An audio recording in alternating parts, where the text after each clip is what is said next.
ఈ మధ్య కాలంలో యూఎస్ఏలో చాలా వరకు స్టింగ్ ఆపరేషన్స్ జరుగుతున్నాయి.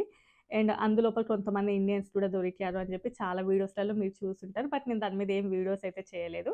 కొంతమందేంటంటే మీకు తెలిసినటువంటి టిప్స్ షేర్ చేయండి అని చెప్పి, నాకు తెలిసినవి కొన్ని షేర్ చేయడంతో పాటు కొంతమంది అంటే ఆల్మోస్ట్ పైలట్ అయినా కూడా వాళ్ళని కూడా వదలకుండా కూడా పోలీసులైతే అరెస్ట్ చేసినటువంటి ఒక సిట్యుయేషన్ ఉంది. అదేంటి అనేది కూడా ఈ వీడియోలో మీతో అయితే షేర్ చేస్తాను. సో, ఇంకెవరైనా మొదటిసారి మన ఛానెల్‌ని చూస్తున్నట్లయితే తప్పకుండా సబ్స్క్రైబ్ చేసుకొని వీడియోకైతే లైక్ చేయండి. ఎవరికైనా యూజ్ అవుతదనుకుంటే షేర్ చేయండి. చాలామంది వీడియోస్ చూస్తున్నారు బట్ సబ్స్క్రైబ్ చేసుకోవట్లేదు. సో, తప్పకుండా సబ్స్క్రైబ్ అయితే చేసుకోండి. సో, చాలా వరకు యూఎస్ఏలో స్ట్రింగ్ ఆపరేషన్స్ అనేవి చాలా సార్లు వింటూనే ఉంటాము. మోస్ట్‌లీ గూడా ఏంటి అంటే అక్కడ ఉండేది పోలీస్ వాళ్ళే అయ్యుండొచ్చు. చాలామంది ఏంటంటే మనకి మిస్డ్ కాల్స్ రావడము, ఫోన్ కాల్స్ రావడము, అంటే అన్‌నోన్ నంబర్స్ నుంచి ఫోన్ కాల్స్ రావడం, అండ్ మెసేజెస్ రావడం ఇలాంటివి చాలా వరకు చూస్తుంటాం. మోస్ట్‌లీ ఏంటంటే యూఎస్ఏలో ఏదైనా అన్‌నోన్ నంబర్ నుంచి ఫోన్ కాల్ వచ్చినా కానియండి, లేకపోతే మెసేజెస్ వచ్చినా కానియండి, అలాంటి వాటికి రియాక్ట్ అవ్వకుండా ఉంటేనే మంచిది. చాలా వరకు ఫోన్ కాల్స్ కూడా లిఫ్ట్ చేయాల్సినంత అవసరం అయితే లేదు. మనం అంటే మాకు తెలిసిన వాళ్ళేమో, లేకపోతే ఏదైనా జాబ్స్ కోసం ట్రై చేస్తున్నాం కదా! వాళ్ళనుకోని లిఫ్ట్ చేశామని అనుకుంటే వితిన్ మినిట్‌లోనే మీకు తెలిసిపోతది. వాళ్ళు అవునా? కాదా? అని జెప్పేసి. సో, మోస్ట్‌లీ కూడా లిఫ్ట్ చేయకుండా ఉంటేనే బెటర్. అండ్ నెక్స్ట్ ఏంటంటే యూఎస్ఏలో ఇవి చాలా వరకు చూస్తూ ఉంటాం. చాలా ఇలాంటి మిస్‌గైడ్ జరుగుతూ ఉంటాయి. మంచిగా అమ్మాయి ఫోటో ఉంటది.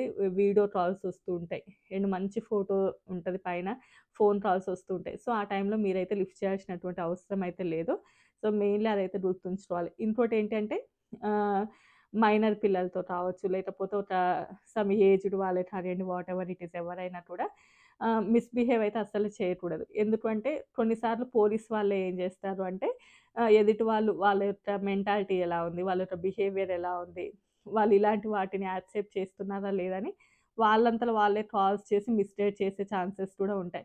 వన్స్ మనము అది ఓకే అని అనుకోని, అదేంటి ఫస్ట్ అక్కడి నుంచే కదా మనకి ఇనిషియేట్ వచ్చింది. నేను కాదు కదా స్టార్ట్ చేసిందంటే, ఓకే. అక్కడి నుంచి ఇనిషియేట్ వచ్చినా కూడా నీ బుద్ధి ఎలా ఉందో కూడా తెలుసుకోవాలి. దానికి అలా చేశాము అన్న సిట్యుయేషన్స్ కూడా ఉంటాయి. నేను ఈ రీసెంట్ టైమ్‌లో దీని మీద వీడియో చేయకపోయినా కూడా ఆల్మోస్ట్ ఒక 1 ½ ఇయర్ అనుకుంటాను. 1 ½ ఇయర్ బ్యాక్ కూడా ఇలాంటివి చాలా జరిగాయి. ఆ టైంలో అయితే వీడియో చేశాను. ఆ టైంలో చాలా కూడా చెప్పాను ఇలాంటి వాటికి సంబంధించి. సో, మన ఇండియన్స్‌నే ఒకతను ఆల్మోస్ట్ అతనికి జైలు శిక్షతో పాటు చాలా మనీ కూడా పెనాల్టీ పడింది అని చెప్పి. 1 ½ ఇయర్ బ్యాక్. ఈ మధ్యన రీసెంట్ టైమ్‌లో కూడా అలాంటివి చాలా కూడా చూస్తున్నాం. సో, మెయిన్‌లీ కూడా అక్కడ ఎక్కువగా కేర్‌ఫుల్‌గా ఉండాలి. యూఎస్ఏలో చిన్న పిల్లలతో కానియండి, లేకపోతే కొంచెం మైనర్ పిల్లలే కావచ్చు. అది పెద్దవాళ్ళే కానియండి, ఎవరితోటైనా కూడా మిస్‌బిహేవ్ చేయడం కానీ అలాంటివైతే అస్సలు చేయకూడదు. మెయిన్‌లీ ఏంటంటే యూఎస్ఏలో అది చాలా వరకు డేంజరస్ అన్నట్లు. అది దాన్ని చాలా క్రిమినల్ యాక్ట్ కింద తీసుకుంటారు. పిల్లల విషయంలో అలా బిహేవ్ చేస్తే. అది మైనర్ పిల్లలే కావచ్చు, ఈవెన్ చిన్న పిల్లల విషయంలోనే. ఆల్రెడీ మనం చూసాం కదా! ఈ మధ్య కాలంలో తప్పు చేయకుండా కూడా మన ఇండియన్‌నే ఒకతన్ని అరెస్ట్ చేశారు. మళ్ళీ రిలీజ్ అయ్యాడు. అతన్నే రివర్స్‌లో వాళ్ళ మీద ఫైన్ కూడా ఏసాడు. అదంతా వేరే స్టోరీ లేండి గానీ. అండ్ ఇప్పుడు ఇంకో స్టోరీ ఏంటంటే రీసెంట్ టైమ్‌లోనే ఐ థింక్ జూలైలో ఆ టైంలో జరిగింది. మన ఇండియాకి చెందిన అతనే రుస్తు బద్వాటర్ అనుకుంటాను. నాకు నేమ్ సరిగ్గా ఐడియా ఉండదు. నేమ్ కొంచెం అటు ఇటు అయినా కూడా అతను ఫ్లోరిడాలో ఉంటాడు. యూఎస్ఏలో డెల్టాలో పైలట్‌గా వర్క్ చేస్తున్నాడు. డెల్టా ఎయిర్‌లైన్స్‌లో. అతను శాన్ ఫ్రాన్సిస్కో ఉంటది గదా! అక్కడ టేక్ ఆఫ్ అయ్యేటటువంటి టైంలోనే అతనికొక ఫోన్ కాల్ వచ్చిందంట. సో, ఏంటి అంటే ఇలా రుస్తు బద్వాటర్ వెయిట్ చేయండి. లేదు ఇది టేక్ ఆఫ్ అవ్వకూడదు అని చెప్పేసి. సరే వాళ్ళేమనుకున్నారు అనంటే ఎవరైనా అంటే వేరే వాళ్ళని ఎవరినైనా యూఎస్ఏలో అంటే ఒక చోటు నుంచి ఇంకో చోటుకి ఎవరైనా క్రిమినల్స్‌ని వాళ్ళనట్లా తీసుకెళ్ళాలి అంటే ఇట్లా పైలట్‌ని వాళ్ళని ఫస్ట్ కాంటాక్ట్ అయ్యి తర్వాత తీసుకెళ్తూ ఉంటారంట. సో, అలా ఏమన్నా మమ్మల్ని కాంటాక్ట్ అవ్వడానికి వస్తున్నారేమో అని చెప్పి దెన్ వాళ్ళు ఓకే అని చెప్పి వెయిట్ చేస్తున్నారంట. అండ్ ఆ తర్వాత ఐసీ వాళ్ళు అండ్ పోలీస్ వాళ్ళు అందరూ అక్కడికొచ్చిన తర్వాత వాళ్ళని అడిగారంట. ఇట్లా రుస్తు బద్వాటర్ ఎక్కడ అనంటే చెప్పారంట. అక్కడ ఉన్నాడు అతను అని చెప్పేసి. సో, ఇంక వాళ్ళు అతను ఎక్కడ ఉన్నాడు అని అడిగితే చెప్పారంట. అక్కడికెళ్ళి ఒక 10 మంది ఆఫీసర్ల వరకు వచ్చారంట. వాళ్ళందరూ కలిసి నేను నిన్ను అరెస్ట్ చేస్తున్నామంటే అతను వెంటనే షాక్ అయ్యాడంట. నన్ను అరెస్ట్ చేయడం ఏంటి? అసలు నేనేం చేశాను అని. అతను డెల్టా ఇండియాకి సంబంధించిన అతనే. డెల్టా ఎయిర్‌లైన్స్‌లో వర్క్ చేస్తున్నాడు. చాలా మంచి పేరుందంట. అంటే మంచి నిజాయితీగానే ఎలాంటి క్రిమినల్ బ్యాక్‌గ్రౌండ్స్ అలాంటివి ఏవి లేకుండానే చాలా మంచిగానే ఉండే అతనంట. సరే అని జెప్పి ఓకే. ఇంక పోలీసులు అరెస్ట్ చేసి అతన్ని తీసుకొని వెళ్లారంట జైలుకి అక్కడికి. ఐ మీన్ అక్కడికి తీసుకెళ్ళిన తర్వాత అతను జస్ట్ అడిగాడంట. అసలెందుకు నన్ను ఏ బేసిస్ మీద అరెస్ట్ చేశారు అనంటే, మీరు పిల్లలతోటి అబ్యూస్ చేస్తున్నా అదే చైల్డ్ అబ్యూసింగ్ కింద మిమ్మల్ని అరెస్ట్ చేస్తున్నామని చెప్పారంట.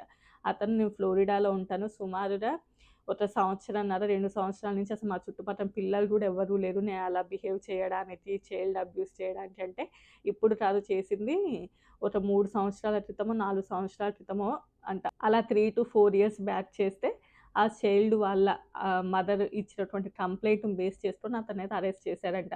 అంటే చూడండి, అంటే అది ఇప్పుడు జరిగినది కాదు. ఎప్పుడో 4 ఇయర్స్ బ్యాక్‌ది ఇప్పుడు వాళ్ళు ఇచ్చినటువంటి కంప్లెయింట్‌ని బేస్ చేసుకొని అతను పైలట్ అని అంటే కొంచెం మంచి పొజిషన్‌లో ఉన్నాడు. అతన్నైతే అరెస్ట్ చేసి తీసుకొనెళ్లారు. సో, అలా ఉంటదన్నట్టు యూఎస్ఏలో. ఆ తర్వాత అతను బెయిల్‌కి అప్లై చేసినా కూడా బెయిల్ రాలేదంట. సుమారుగా నువ్వు మినిమమ్ ఎంతనో 5,000,000 వరకు పే చేయాలి. అలా పే చేస్తేనే నీకు బెయిల్ వస్తది అని చెప్పారంట. ఇదెందుకు చెప్తున్నాను ఈ స్టోరీ అంటే, అంటే ఈ రోజే చేశామా, నిన్ననే చేశామా కాదు. అంటే కొన్ని సంవత్సరాల క్రితం ఏదైనా జరిగినా కూడా అది ఇలా రిపీట్ అవుతూనే ఉంటది. ఎప్పుడో 4 years back I don't know అసలు అక్కడ కంప్లీట్‌గా ఏం జరిగిందో జస్ట్ ఆ న్యూస్‌లో అయితే చెప్పారు. చైల్డ్ అబ్యూసింగ్ కింద అరెస్ట్ చేశారు అని. సో, దానిని బేస్ చేసుకొని ఏంటంటే, సో, యూఎస్ఏలో చాలా వరకు కూడా జాగ్రత్తగా ఉండాలి. ఇలాంటియన్నీ కూడా ఇక్కడ చాలా వరకు స్ట్రిక్ట్‌గా చూస్తారు కాబట్టి. నేను ఇంకొక స్టోరీ కూడా చెప్తాను మీకు. Video length ఎక్కువవుతుంది.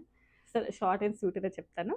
ఒక స్టూడెంట్, అది కూడా మీరు చూసే ఉంటారు. లాస్ట్ ఇయర్ ఈ టైంలోనే జరిగింది. లాస్ట్ ఇయర్ ఈ టైంలో నేను దీని మీద వీడియో చేయలే. ఇండియాకి సంబంధించినటువంటి ఒక స్టూడెంట్ వచ్చాడు. ఆవిడ కూడా పాపం ఇండియానే. సో, ఇండియాలో నార్త్ ఇండియన్స్. ఇండియాలో ఉన్న వాళ్ళ పేరెంట్స్ ఏంటి అంటే జస్ట్ కాల్ చేశారంట. ఐ మీన్, మా అబ్బాయి ఇలా యూఎస్ఏ వస్తున్నాడు. ఎవ్వరు కూడా తెలీదు అతనికి. నీ దగ్గరే వచ్చి ఉంటాడు అంటే, ఆమె కూడా కొంచెం ఓల్డ్ ఆవిడంట. ఈ మధ్య కాలంలోనే వాళ్ళ హస్బెండ్ కూడా చనిపోయారు. అంటే లాస్ట్ ఇయర్‌కి కొద్ది రోజుల ముందే వాళ్ళ హస్బెండ్ కూడా చనిపోయారంట. సరే ఓకే, ఉండమను. ఇంట్లో అంటే యూఎస్ఏలో చాలా పెద్ద పెద్ద ఇల్లుంటాయి గదా! ఇంత పెద్ద ఇంట్లో నేనొక్కదాన్నే ఉంటున్నాను. ఓకే, ఉండమను. సో, ఫ్రెండ్ వాళ్ళకి తెలిసిన అలా ఆ రిలేషన్‌లో. సరే అని ఉన్నదంట. ఆవిడ కొంచెం పెద్దావిడే. సరే అని అతను స్టూడెంట్‌గా వచ్చాడు. ఇట్లా చదువుతూ ఉన్నాడు. ఆవిడకేంటంటే కొంచెం మతిమరుపు. అలా అంటే ఏజ్ వచ్చింది గదా! కొంచెం మతిమరుపులాగా అయింది అని జెప్పి క్రెడిట్ కార్డ్స్ కనిపియట్లేవంట. డెబిట్ కార్డ్స్ కనిపించట్లేవంట. మనీ ఎక్కడైనా పెట్టిన మనీ కూడా కనిపించట్లేవంట. అసలేమవుతుంది ఇవన్నీ అని అనుకోని, సరే ఏజ్ వచ్చింది గదా! కొంచెం నాకే మతిమరుపు వచ్చిందేమో అని అనుకుందంట ఆవిడ. సరే అని చూసాక ఒకరోజు ఈ అబ్బాయి అంటే ఆ స్టూడెంట్ ఉన్నాడు కదా! సో, అతనైతే తీస్తుండడం చూసిందంట. చూసి ఆమె వార్నింగ్ లాగా ఇచ్చిందంట. లేదు, ఇలా చేయడం కరెక్ట్ కాదు నువ్వు. ఇలా చేయొద్దు. సరే, ఇంక నువ్వైతే ఈ ఇంట్లో నుంచి ఎళ్ళిపో అని చెప్పిందంట. సో, ఇంక ఆ స్టూడెంట్ ఇంట్లో నుంచి ఎళ్ళిపోమన్నదని చెప్పేసి కొద్ది రోజుల తర్వాత పాపం ఆ పెద్దావిడని చంపేశాడు. అప్పుడేంటంటే ఇట్లా తీశాడు డబ్బులు, ఇట్లా క్రెడిట్ కార్డ్స్ తీస్తున్నాడు అని వాళ్ళకి తెలిసిన రిలేటివ్స్ ఉంటే వాళ్ళకి చెప్పిందంట.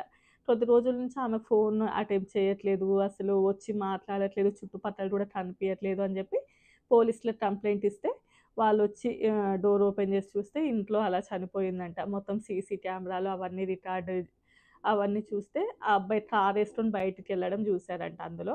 ఆ తర్వాత అతన్ని ఫస్ట్ అడిగినప్పుడు నాకు తెలీదు. నేనసలు ఇంట్లో నుంచి చాలా రోజుల క్రితం వెళ్ళిపోయాను అది ఇది అంటే ఇంక ఊరుకుంటారా పోలీసులు.